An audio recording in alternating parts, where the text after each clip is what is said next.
그 미디어에서 보여지는 죽음의 과정과 되게 괴리감을 많이 느끼셨다고 하셨는데 그런 말씀도 되게 좋았거든요. 근데 그것은 제가 그 친구의 임종의 순간을 본 경험인데요. 그 임종의 순간이 제가 그 어느 미디어 매체에서도 본 적 없는 풍경이었어요. 그게 일단은 너무 충격이었고, TV에서, 영화에서 본 임종의 순간은 그냥 이렇게 죽잖아요. 이렇게 죽잖아요. 이렇게 죽는데 전혀 그런 모습이 아니었단 말이에요.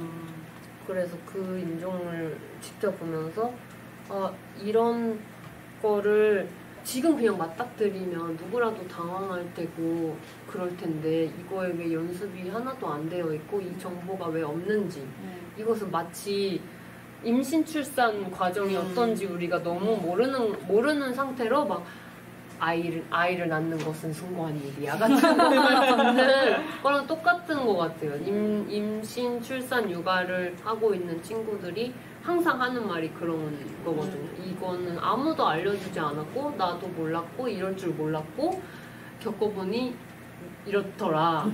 그런 되게 충격적인 이야기를 해주는 것처럼 임종도 마찬가지로 임종의 순간은 이런 모습이 있을 수 있다는 거를 너무 저도 37년을 살면서도 그날 처음 보는 게 너무 당황스러운 순간을 맞닥뜨렸던 게 되게 분해요. 이걸 모르면서 나는 성인이 되고도 몇 년이나 지났는데 이렇게 모를 수가 있나 싶어가지고. 일본에서는 고인을 직접 만날 수 있는 시간이 있더라고요. 그래서 조문객들이 이렇게 인비테이션 받으면 몇 시부터 몇 시에 오라고 되어 있고 그때 한 번에 조문객들이 와서 줄을 서서 들어가서 이렇게 관에 누워있는 고인의 얼굴을 보고 인사하고 다 이렇게 나가고 하는 그게 문화래요. 근데 제가 직접 참석을 못하니까 그 관에 누워있는 친구 사진을 찍어서 저한테 보내준 거예요. 근데 저는 별로 그렇게 시신을 본 적이 없으니까 그때까지만 해도 이제 저희 언니나 제 친구가 죽기 또 전이거든요. 근데 갑자기 메신저에 사진이 왔는데 너무 깜짝 놀란 거예요. 이게 뭐야 이게 이렇게 너무 나 마음의 준비가 하나도 안 돼 있는데 갑자기 시신 사진이 오니까 근데 제가 아는 사람이지만 또 이게 문제라고 생각해요. 그 사람이 생전에 하던 모습이 아닌 꾸밈으로 되어 있었어요. 이런 화장법이나 이런 게 너무 어색한 화장을 해놔가지고 그 사람 같지도 않은데 막 꾸미기만 꾸며놨고 이제 이런 기운이 없으니까 이런 무표정한 얼굴이 저는 그게 가장 놀란 점이에요.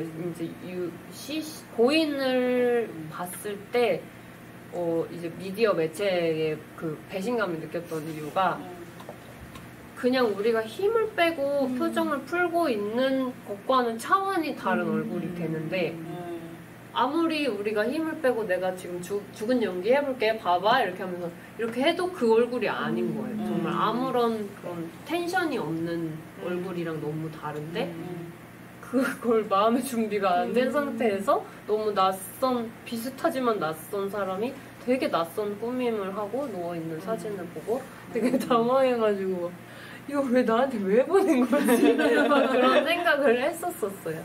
근데 그 뒤에 이제 친구의 임종과 장례를 치르면서 또 입관하고 염하는 거에서 또 보고 저희 언니 모습도 보고 하면서도 몇 번 연속해서 볼 때마다 정말 영혼이 이거 뭘까 그런 생각 되게 많이 들어요. 숨이 뭘까? 이게 있을 때는 어쨌든 이런 텐션이 있어서 아무리 무표정이어도 그 사람 같은 모습이 있는데 숨이 나간 뒤에는 어떻게 꾸며놔도 그 사람처럼 잘 안 보이는 이미지를 계속 보고 있는 것이 이게 좋은 기억 방법인지 아닌지 필요한 방법인지 아닌지 그걸 저도 아직도 좀 혼란스러워요. 만약에 제 장례식이라면 저는 그냥 안 봐도 될 것 같아요. 제가 그냥 숨이 없는 채 누워있는 모습. 굳이? 일강에서 이제 키오 공동체로서의 얘기를 하면서 수위를 남자 수위, 여자 수위가 네. 따로 있어서 수위를 생전에 바지를 입던 사람도 그냥 그 성별에 갑자기 치마? 따라서 갑자기 치마를 입힐 수도 있고 그런 거예요. 그래서 아니 도대체 그런 의뢰는 어디서 기인해서 도대체 살아있는 모습과는 아무 상관없는 왜 그렇게 만드는가에 대한 생각이 드는데 그 저희 반 농담 반 진담으로 저희 활동가들끼리 얘기하다가 나를 만약에 내가 죽었는데 다시 살리고 싶으면 치마를 입히라고? 프리드레스를 수위로 입혀서 그럼 관에서 관에서 일어나서 살아나서 바지를 입겠다. 아, 옷을 미리 정해놓는 것도 진짜 좋겠네요. 맞아요. 그 최근에 제가 드라마가 있는데요. 인간실격? 거기에서 되게 초반에 어떤 분이 돌아가시는데 그분이 수의 입는 게 싫어서 친구가 그분 집에 가서 제일 비싼 약간 실크로 된 되게 화려한 막 에르메스 이렇게 투피스를 입혀달라고 해가지고 그걸 입고 반에 들어가서 화장되는 장면이 나왔었어요. 그래가지고 아 저렇게 옷을 골라놓는 거 괜찮다는 생각이 들었어요. 뭐 하실래요? 옷. 지금 이것을 할게요. 좀 더 생각해 보세요.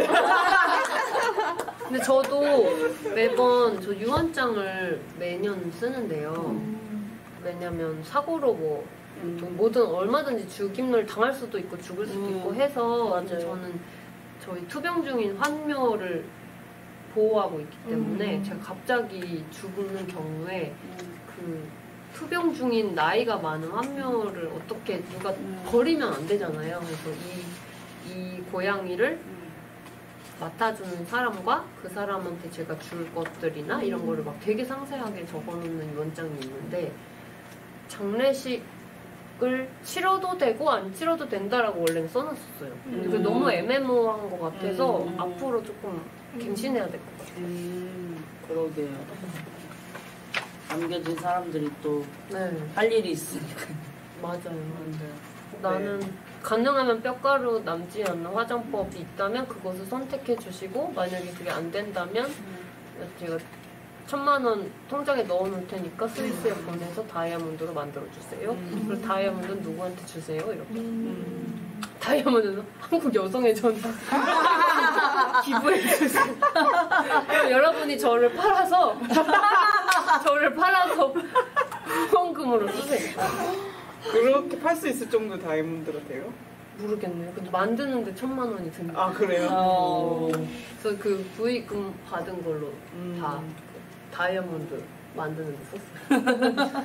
힙한 장례라고 얘기해 주셨어요.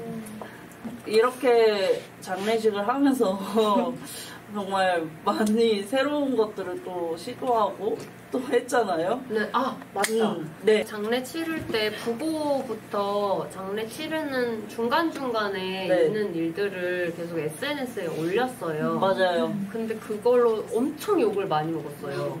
이 사람은 전혀 슬프지 않다. 애도하고 있지 않다.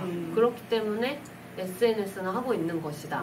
그런 얘기를 많이 들었는데 저는 SNS는 매일 해요. 근데 그 매일 하는 일상에 어떤 날은 장례식이 있기도 하고 어떤 날은 뭐 결혼식이 있기도 하고 어떤 날은 뭐 제 공연이 있기도 하고 그런 거잖아요. 근데 갑자기 장례식을 SNS로 발신하는 거에 대해서 갑자기 저 사람은 진정성이 없다 이런 식으로 비난받으니까 되게 화가 많이 났었는데 근데 그런 식으로 이거에 대해서 되게 시시하는 문화가 있기 때문에 말을 못하게 만드는 것 같아요. 근데 그거를 어쨌든 되게 욕도 많이 먹었지만 그만큼 알려지기도 많이 알려져서 그 이후에 제 주변의 사람들이나 자기 장례식을 어떻게 치를 것인지에 대해서 가족들이랑 친구들이랑 의논을 해서 이런 이야기를 나눴다라는 걸 또 자기 피드에 올리는 분들이 있어가지고 그거가 참 좋았어요.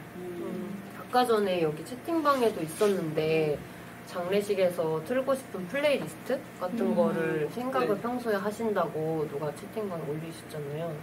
근데 그런 것처럼 계속 그런 이야기들이 나오면 너무 좋을 것 같아요. 어쨌든 저는 죽음 홍보대사는 아니지만 인간의 삶에서 한 번 일어나는 일이잖아요. 죽는다는 것은.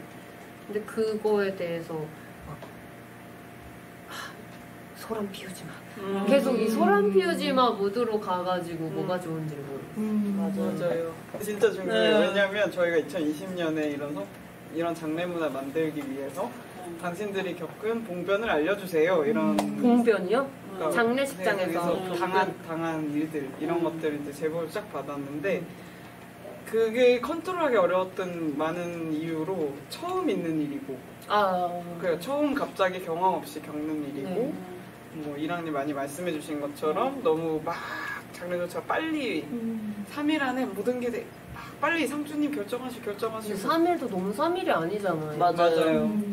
돌아가신 날 하고 그날 밤에 하고 그 다음날 밤에 하고 바로 아침에 나가고 맞아. 그런 거랑 막 이제 그래서 이게 성평등한 장례 문화를 만들기 위해서는 이 현재 절차가 어떤 건지부터 먼저 많이 아셔야 될 것 같고 또 이거는 꼭 그렇게 안 해도 되는 것들도 있다를 같이 더 많은 사람들이 많이 말해줬으면 했던 거였고 그래서 이랑님이 그런 이야기를 너무 좋았어요. 그 아까 말한 일본 장례식 때 알게 된 건데요. 일본은 저희처럼 돌아가신 날부터 장례를 치르지 않더라고요. 장례 치르는 날을 뭐 이렇게 정해가지고 그때까지 냉동 보관을 하더라고요. 고인을. 그래서 냉장고는 우리나라에도 있는데 왜 우리는 이걸 돌아가시자마자 바로 그날부터 막 허겁지겁 하는 걸까라는 생각이 들어가지고 이렇게 저희가 원래는 뭐 옛날처럼 하면 다 집안에서 알아서 해야 되는 거잖아요. 옛날에는 뭐 결혼식도 집에서 장례식도 집에서 뭐 그랬던 것처럼. 근데 그거를 현재 자본주의와 현대화된 사회에 사니까 그냥 돈을 내고 그런 걸 담당하는 회사가 그냥 맡아서 처리를 해주는데 그런 편리성이 있다면 더더욱 돌아가시자마자 이렇게 하는 게 아니라 냉장고에 보관을 해놓고 그 가까운 사람들끼리 모여서 협의를 어느 정도 하는 시간을 거쳐서 가장 만약 힌트가 있다면 좋지만 힌트가 없어도 고인하고 어울릴 만한 장례를 치르게 하는 문화가 형성되면 좋겠어요. 도대체 왜 이렇게 죽은 날 맞아요. 다들 경황 없이 우와 하면서 모여서 손님들도 다 우와 하면서 오고 우와 하면서 끝나고 그렇게 끝나버리면 마치 모든 게 이제 일상으로 돌아가야 되는 것처럼 그 뒤에 애도하는 시간을 계속 가지는 거에 대해서도 또 막 언제까지 그렇게 할 거야 이런 얘기를 듣고 근데 그게 다 너무 저는 어색한 것 같아요. 맞아요. 오히려 상주들이나 이제 가까웠던 분들은 그 정신 없는 모든 게 끝나고 나서야 그 사람과의 시간이나 맞아요. 생각하고 너무 일단 잠을 못 자는 게 너무 지옥이었어요. 잠을 잘 때도 없고 잘 수도 없고 또 손님들이 뭐 급하게 어쨌든 이때만 열리니까 너무 정신이 없이 빨리 와야 되니까 이제 뭐 지방에서 차를 타고 새벽 5시, 6시에도 온단 말이에요. 그럼 저는 이제 아예 못 자고 있다가 잘 데도 없어서 그냥 그 돗자리 딱딱한데 이렇게 살짝 누워있는데 또 손님이 오면 막 와서 깨워요. 일어나. 일어나고 너무 그 상을 치르는 사람들한테도 너무 괴롭고 그 죽은 사람한테도 어울리는 장례식을 최선을 다해 만들 수 있는 시간 확보가 안 되니까 여러모로 너무 비합리적이라고 느껴지는 시간을 겪었던 것 같아요. 그러게요. 협의를 할 수 있으면 좋겠어요.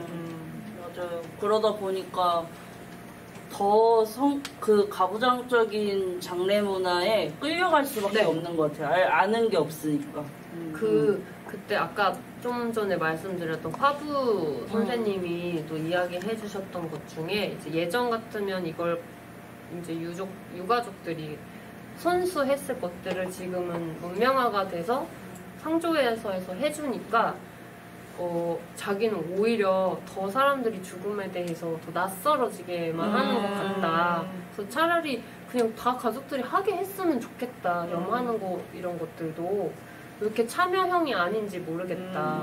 그러고 그렇기 때문에 자기가 이 화보로 일하면서 가장 힘든 점이 이걸 시스템에 다 맡겨놨기 때문에 가족들이 하는 행태가 화내는 것뿐이라고 했어요. 그러니까 뭐 자기가 직접 하는 건 없으니까 화를 내면서 마음을 표현하는 식으로 감정을 표출한다. 상조 회사한테 화를 낸다. 일테면 뭐 관을 골랐던 게 이게 맞는지 막 이거 제대로 된 거야 나무? 막 이렇게 하는 식의 자꾸 그런 비난하고 화내는 방식으로 표현을 하는데 그걸 맡아서 하고 있는 그 직원들은 자기는 이걸 어쨌든 가족들이 해야 될 일을 대신 돈 받고 하고 있는데 이거에 대한 존중이 없이 계속 화만 내니까 그거에서 많이 지친다고 했어요. 그래서 이럴 거면 차라리 다 가족들이 알아서 했으면 좋겠다고 하더라고요.